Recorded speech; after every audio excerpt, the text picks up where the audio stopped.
All right. As mentioned, we have the pleasure today of chatting with the VP of Marketing at CD Baby. If you're not familiar with CD Baby, then you may be living under a rock because they're one of the most popular companies helping independent artists to distribute their music, to help in their marketing efforts, and a whole lot more, which I'm sure we'll get into. Kevin Breuner is his name. Welcome to the show, Kevin. How you doing today? Thanks for having me. I'm doing well. Doing well. It's a nice casual Friday, so looking Yes, forward to the indeed. weekend. We had a gig last night, so our noon was kind of like morning, early morning for me, Yeah. as far as that I know how goes. that goes. Yeah. So, along with your work at CD Baby, you're also a working musician as well. You play in a band called Small Town Poets. How's that going for you? It's good. It's one of those things that we play when we can. We're in the middle of starting to comb through new songs for another record. But we're at later stages in life, so going out on the road and touring becomes a challenge. But we try to play shows when we can, and but we're definitely looking forward to releasing a new record full of original stuff. We've done a couple recent albums of Christmas music, so we're due for an album of just our own original Right. music. So.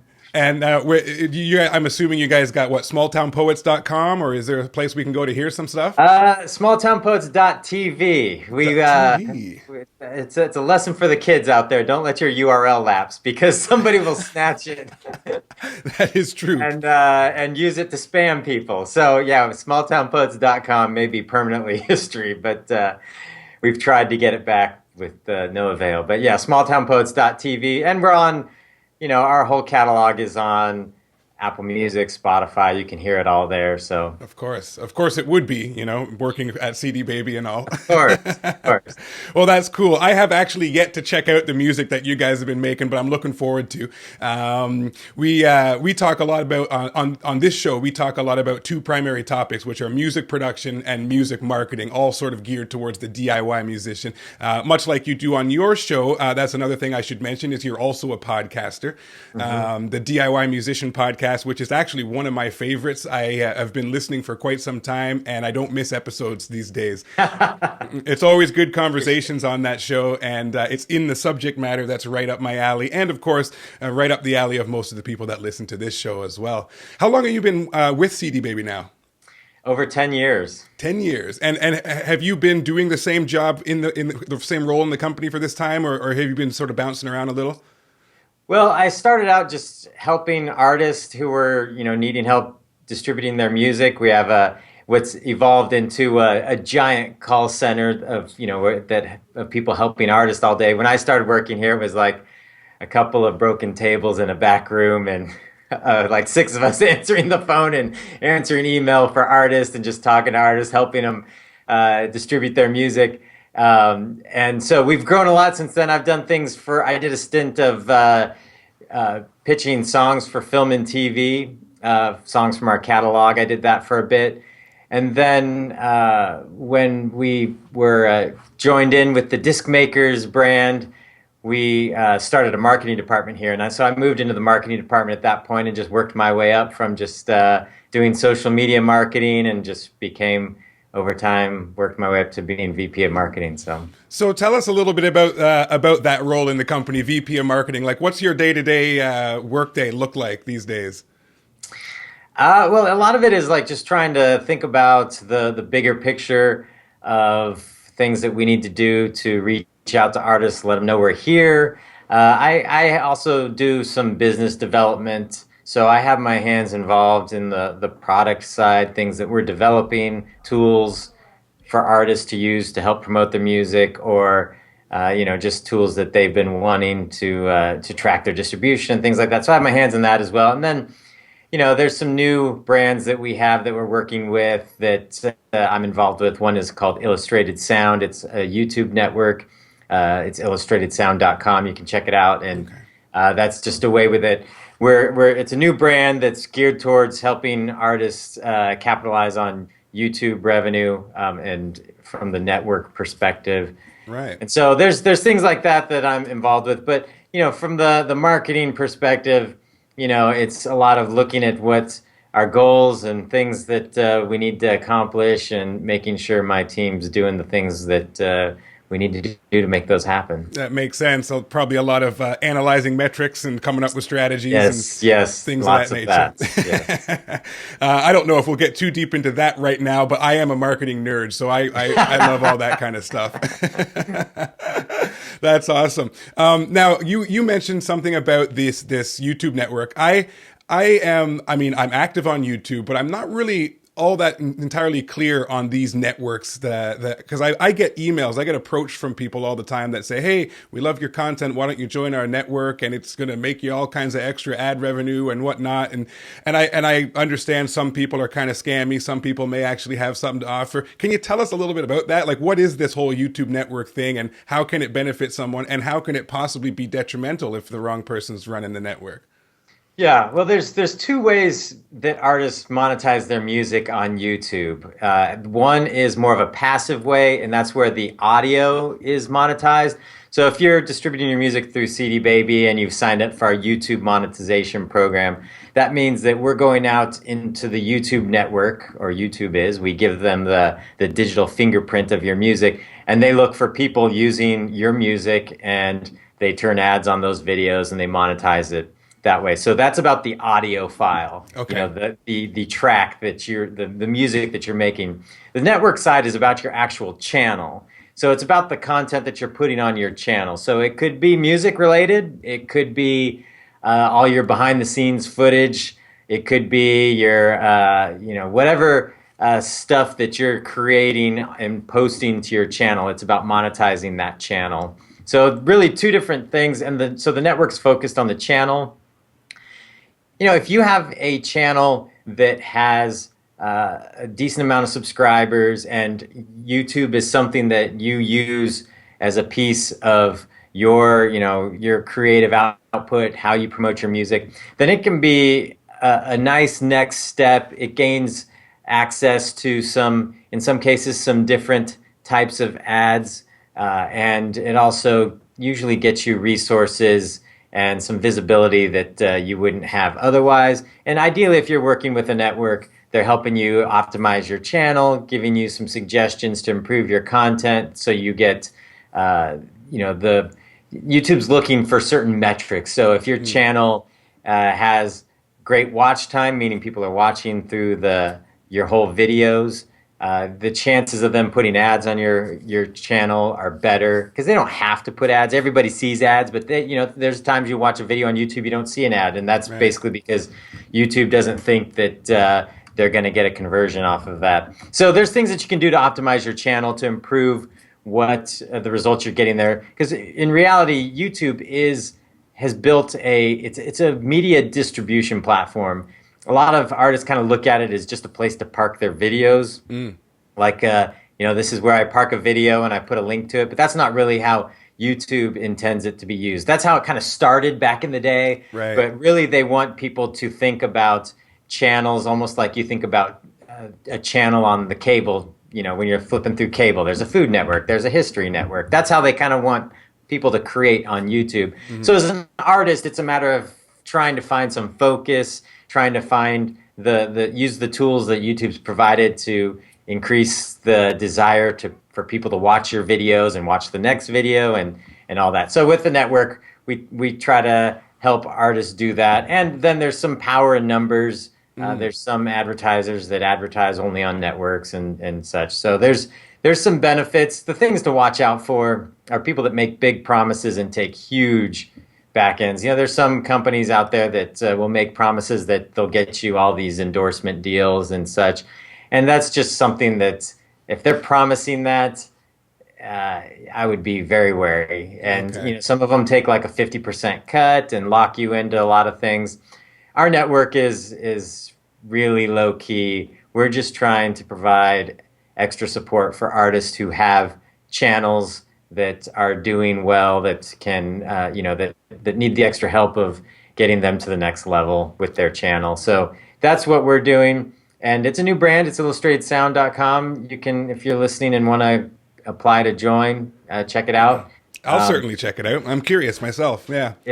And the cool thing is, if you do get accepted, there's a very nice dashboard that provides tools for to simplify the workflow for the people in the network. So you can push your video to Facebook and YouTube at the same time and get stats for both places in one dashboard, and manage a lot of the metadata. So like a cool thing that you can do in there is if you've got an album coming out, you can bulk change the description of all your videos to add like, hey, new album coming out, or new campaign, fan funded campaign, click here. So you can bulk do things like that on all your videos at once to make sure that they're all working for you and they're staying up to date and all that.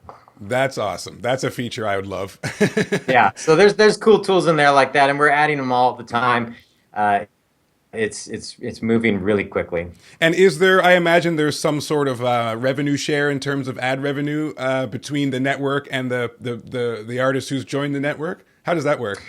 Yeah, we take a 20% rev share on that, which is pretty standard and on the low end. And so that's what we take. And if you try it out and you decide it's not for you, we have no hard feelings. But if you try it out and get in using the tools, and we can assist with optimization, and looking to connect with brands and things that want to advertise on specific channels, because it's pretty interesting when you think about a network. It's like we have this huge channel that they're based in LA, but they're from Thailand, and all their artists are like rappers from Thailand. Okay. And it's a channel that's massive and gets tons of views in Thailand. Right. And then we have a similar thing for an artist in Mexico. And so it's kind of cool when you start seeing how there's these pockets of channels and groups that popping up, like someone that, I've got a product that I'm really trying to market to people in Thailand. That channel becomes a desirable platform for them to market on. So that's how the network kind of tries to connect those dots and help people that have a big audience make even more money. And is there, I got a bunch of other things I want to ask you about, but just to wrap up the whole network thing, because it's something I'm learning about myself, is there also, when an artist joins a network like the one you guys are offering, is there also sort of an opportunity to get in front of other channels' viewers that may have similar audiences, or is there any kind of audience sharing type of thing? We do have some collaboration tools inside the dashboard, but that's something that we're looking to do, is more cross collaboration. I know that's something that a lot of artists have had success with. It's something that we definitely have on our roadmap to develop more for and encourage more among our users.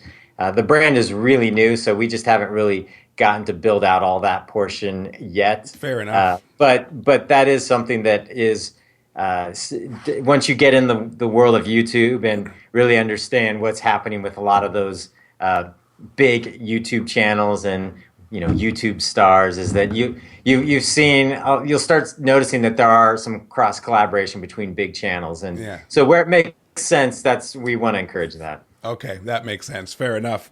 Well, like I said, that's definitely something I'm going to check out. What's the URL one more time? illustratedsound.com. illustratedsound.com. Okay, I'll put a link in the show notes as well so people can check it out if you forget. That's excellent. Okay, so the two things I really did want to pick your brain about were basically the primary services that CD Baby has to offer. I imagine that there are still probably some people listening that are aware of CD Baby but don't necessarily know. They haven't really done the research and found out, is this something like, how is this going to help me? What's this going to do for me? Is it just going to get me in iTunes? Is that why I'm interested? So tell us a little bit about the new person getting into CD Baby. What's the initial benefits? And then what are some of when they dig deeper, like what we've just been discussing, when they dig deeper, what are some of the sort of power features that they have the opportunity to take advantage of? Sure. Yeah. We're a music distribution company. We've been around since 1998, if you can believe that. It almost feels like that was before the internet. But we've been helping independent artists sell their music for years. And really, as a company, that's what we want to be about. Is we want to help artists monetize their music in all the ways possible. So when the company started, we were helping them sell CDs. We still help them do that. And we were one of the first companies to jump into digital distribution in 2004. So we've been helping artists get on iTunes and all the digital platforms for years. So if you want to get on Spotify, Apple Music, iTunes, Tidal, whatever digital service out there, if you want your music on there, we can get you there. Mm-hmm.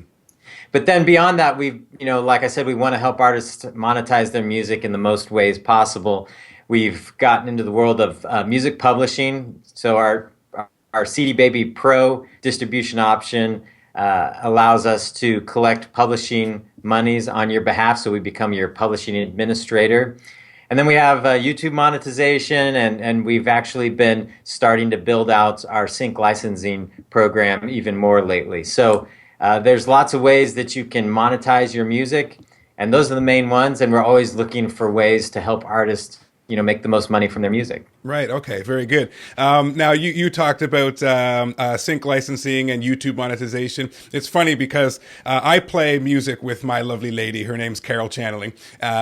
We play as a duo, and we just released a 10-song record, and we took advantage of your the February 29th discount, right? So we wanted to get her all done before then, and we managed to slip in under the wire. So we got a little bit of a discount. So we put our stuff out, and we selected all the options available. Let's do this thing to the fullest. And a little while later, I published a video for this channel, for TechMuze, that has nothing to do with Dezz and Carol. That's what we call ourselves, by the way. I know it's not very creative, but it works. But I won't forget it, at least anyway. Yeah.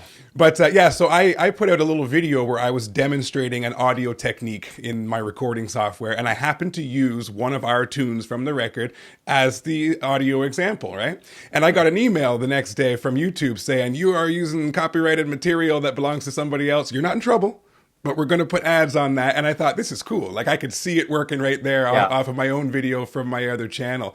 So that is kind of neat. Now, I imagine they have some kind of sophisticated audio fingerprinting technology or whatever that recognizes the sonic signature of a tune and goes and matches it to the copyright owner and so on and so forth. Do you know much about how that works on a technical end, or?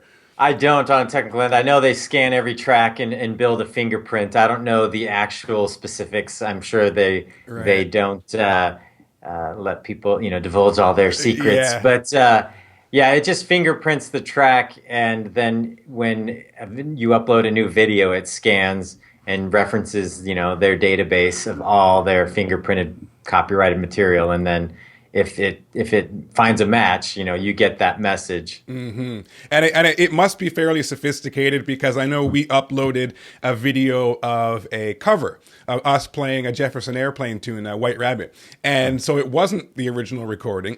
It was us playing the song, and they still recognize that one. And so I don't know if it was maybe because we put the title in the description. Yeah, I mean, what there's a couple things that could be happening. One, it could have found a match based on the song melody and all that. But actually, if you're doing songs from larger catalog, like bigger named mainstream artists, they have people that are searching titles and artist references to find those videos, because fingerprinting can only go so far. If I do a really whacked out version of a Beatles song, they're not going to find it by a digital fingerprint because it's just too different. But they have folks that are searching song titles, artist names, cross-referencing metadata to see if things pop up that are songs that didn't get recognized by the system. So you can go and then manually claim it. So that may be what happened in your case, and it may be that also that somebody just the system thought it was close enough. Yeah, either way, they put ads on it, and I don't get that money. That's okay. I won't lose any sleep. Yeah. I'm more interested in people seeing us and hearing us than anything else at this point in the game.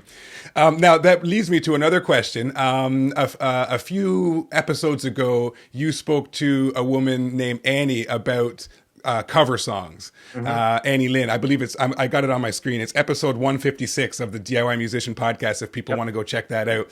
Now, she went in depth into that, but can you, for the sake of my listeners, can you give us a sort of the rough overview as to when you can use a cover song, when you can't? Like, is there, in fact, one of my community members just before we got on the call here messaged me and asked me to ask you this question as well, is how do you go about claiming rights to do a cover, or do you have to in every situation? Is it possible to put a cover on your album and sell it? Like, how do you give us a little bit of what you've learned about that subject? Yeah, if you're using a song that's already been publicly released, so it's out there in the wild, people can find it and listen to it, then you have the right to record it and release it yourself as long as you get the proper license to do so. Okay. So in the basic sense, if I go and do a cover song, all I need to do is go secure the license for that before I distribute it. And there's several companies that you can do. So we link to a couple from our website at CD Baby. But one of them is Louder, that where Annie was from. Okay. And so what they do is you just basically go there and say, hey, I'm releasing this cover song. I need the license for it. And they'll secure that license so you're covered and you can release the song and you should be good. So, that's the basics. There are some areas in the digital world, the digital space that have created some gray area. I won't go into those right now, but I would definitely recommend if someone has questions the way they're using a cover song, that they check out that episode of the podcast. But in the basic level, if you've got a song that you're recording that is a cover song, we did this with Small Town Poets for the Christmas album we did. There was one of the songs we did wasn't public domain, so we went and we secured a license. Then we had CDs made and we sold downloads, and we've paid, as we've sold more copies, we've gone back and paid, to keep licensing the track. So that's all you have to do. It's pretty straightforward.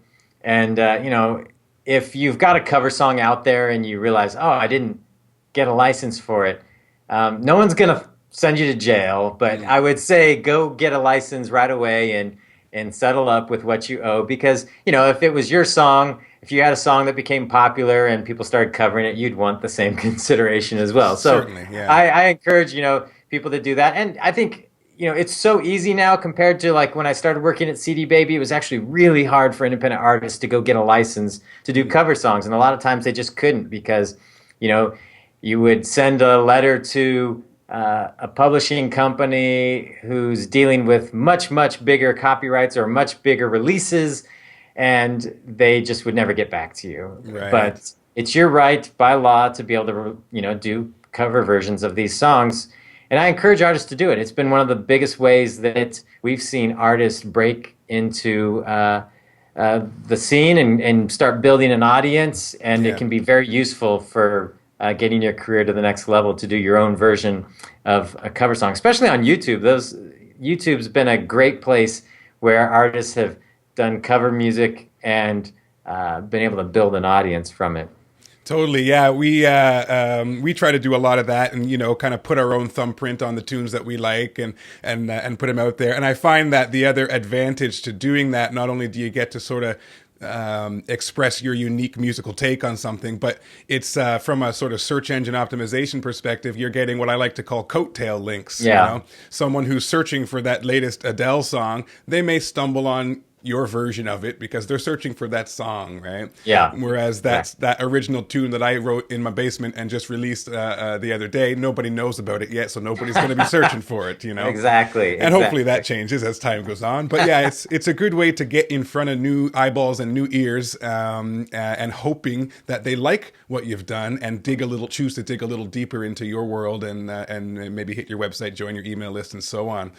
Like I mentioned earlier, one of the big things we talk about is music marketing. I am a bit of a marketing nerd. I actually have I sell information products at the TechMuze Academy, so courses.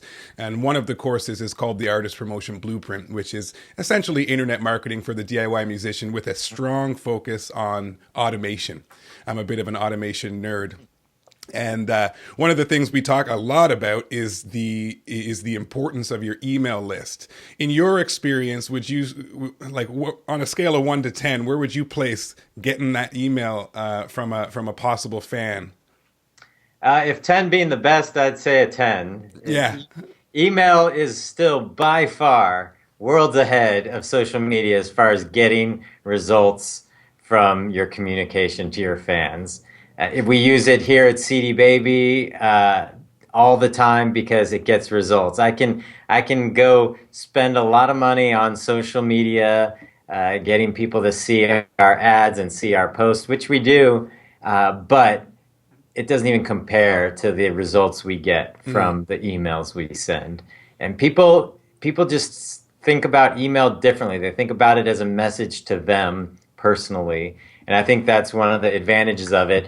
When I'm in my inbox, these are all messages, even if they're ads or things from companies or lists that I'm on, they're still sent to me. When I'm on Facebook, it's just a feed. Yeah. It's noise. Same with Twitter and all the social media stuff. There's just so much junk flying around. It does not feel personal at all. Mm. So that's the benefit of email, is that you can create a really personal message, and people are very, very particular about their inbox. Some people, use it like almost like a feed. Mm. That's how I kind of noticed how my wife uses email. She subscribes to so many lists. Right. I mean, every morning her inbox has just like 50, 60 new emails just of all the lists she's on. Right. But she doesn't really use social media. So, that's kind of, she scans through those subject lines and those emails and reads the ones she wants. But then other people on the opposite end, their inbox is very precious. Mm. And so it's like, how did I get on this list? Who's Yeah. emailing me? But it's a way that people still put some weight into that communication, compared to social media, where when someone sees something on Facebook, it's not like they think, oh, this person's talking to me. In fact, it's usually the opposite. This person's usually talking about themselves, Right. Yeah. and and you just happen to be watching. So where email is still a communication, where this communication is for you, the end user. Right. And another thing too is deliverability. I mean, when I put a post out on Facebook, the TechMuze page on Facebook, I've got 12,000 plus followers. But when I put a post out, it doesn't get in front of 12,000 eyeballs. Maybe a couple hundred, unless people start interacting with it and liking and Yeah. commenting, then the reach grows. But when I send an email out to my email list, it hits a few thousand inboxes. Now, whether they choose to open it or not is a different thing, but it gets delivered. And that's huge. Yeah. I mean, I do a lot of Facebook advertising. I spend money on that platform as well. But in my strategy, I suppose, that ad money, that spend, is designed to get in front of people that might resonate with my message and to get them on my email list. Yeah. That's the whole point, Like, here's something you might like, and just throw your email in, tell me where to send it, and I'll send it to you. And then, then I can begin developing my relationship with that person. And of course, in an largely automated fashion, using autoresponder sequences that have been designed to lead somebody along a particular path, right? Yeah. And I teach this same sort of stuff to musicians and artists. Obviously, the focus may be a little different, because if you're a company that sells purple widgets, all you got to do is find the people that have a problem that purple widgets solve. And but with music, it's a little bit different. I was talking about this with Bob Baker a few episodes ago, where your music isn't necessarily solving a problem. It's providing an experience. It's creating an experience. And so the focus is a little bit different. I can't just lead you through some information and education and explain to you how good this product will solve your problem, right? As you could in a typical marketing situation. So in my sort of philosophical approach, it's all about developing a rapport and a relationship. Because once I've learned from my experience and from looking around in the world around me, that once a potential fan or a music lover, once they get past your actual music and into who you are and interested in what your story is and the things that are happening in your life, that's when they shift from sort of a fan of that song that you wrote to a fan of you, or which is one short step away from a super fan, also known as a customer, right? Yeah. And so I believe that the focus and emphasis with all the stuff that we do on or offline, really, but a lot of my focus is online, is about just getting in front of people that might possibly resonate with what you have to say and your music, right? Encouraging them to to join your email list with a couple of free songs or whatever you choose to offer, with the sole purpose of developing a relationship, of developing a rapport and almost a kinship with that person. And I think that can be done through a strategic email autoresponder sequence that's written very personally. If you also collect a first name along with the email, you can further personalize it. And like you said, people look at their inbox, they think it's a message to them, and it is. And if you can put their first name, hey, Joe, you just wanted to touch base, blah, blah, blah, then that further adds to that sensation. And if you can develop that nice, strong rapport and get people engaging with you and replying to your emails and so on, then I believe you're well on your way to developing a nice, loyal fan base. What do you think about that? Yeah, I mean, I agree. I agree that it's you want to be able to drive a deeper story about who you are as an artist, and I think email is the perfect way to do that.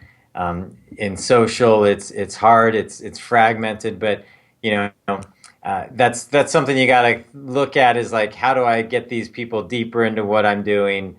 And, like you're saying, using social to get emails to then start a better communication thread that gets them understanding who we are better. Yeah, because you're right, because music isn't really solving any sort of immediate problem that, whether I've got like my car broke down, I need someone to fix it. Who can fix my car? It's like, it's something that, while music is amazing and a big part of people's lives, it's not something that's going to fix something right that second. So the way you market it is different. You have to find ways to build a story around it, build a story around the artist, and get people interested beyond just whether it's another catchy song.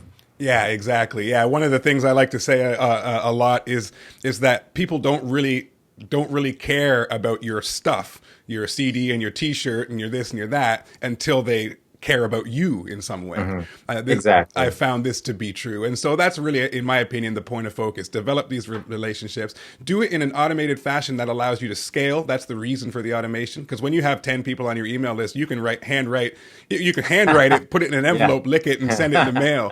But when you got 10,000 people that are interested in paying attention to you, then you have to have systems in place that allow you to still have as intimate as a kind of communication, but in a way that can scale, and I think that email helps with that. It's kind of interesting too. Another thing that I've been playing around with is, as you start to grow your email list, however you do it, there's many ways to, we talk about a lot of different ways at artistpromotionblueprint.com, but as you start to grow an email list, at a certain point in time, you'll reach a critical threshold. Say maybe you have 500 people on your email list. Well, as soon as you have 500 or 600 people on your email list, there's a really, really powerful technique that you can do, where you take your email list and export it as a CSV file and upload it to Facebook. Have you done this? Are you familiar with this process? Oh yeah, we do that. We do that at CD Baby all the time. Yeah, it's called a custom audience, and so you can say, "Hey, Facebook, go out in Facebook land and find me all the Facebook accounts that match these email addresses." So now I have an option there. I can communicate directly to people who I know already know me. So my message would be a little different to that type of person.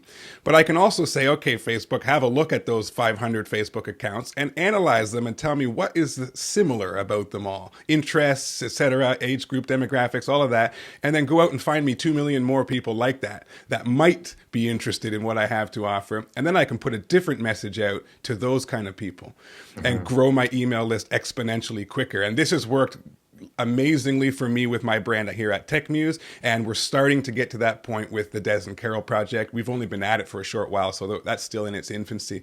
But yeah, it's some powerful tools that we have as independent, regular people without, Daddy Warbucks kind of budgets right, to take advantage of. But do you play you with CD Baby? You guys play a lot with advertising and whatnot. There's obviously, you're an established company. There's budget for these kinds of things as well. What about with your musical projects? Do you get into any of this? I have a little, not enough to have. I have experimented some with Facebook ads.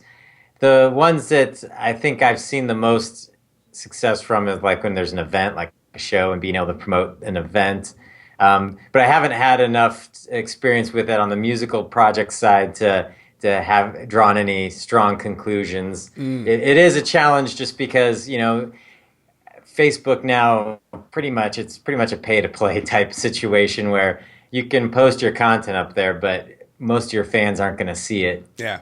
Unless you pay. So when we did, probably the most experimenting I did with it was when we did a fan-funded campaign 2 years ago, and so I was boosting a lot of those posts just so people would see them, and it definitely made a huge difference in the amount of traction those posts got, the ones that were boosted. Right. And so that's the most I've done recently with it, and I've experimented some with like promoting some shows and stuff like that. But when we did that funding campaign, that was pretty much a must to boost some of the posts that were talking about that, especially because we used Pledge Music. So what I was doing is that Pledge Music, what I like about what they do is they have this blog feature, and so you can gate some content for people that have already supported the effort.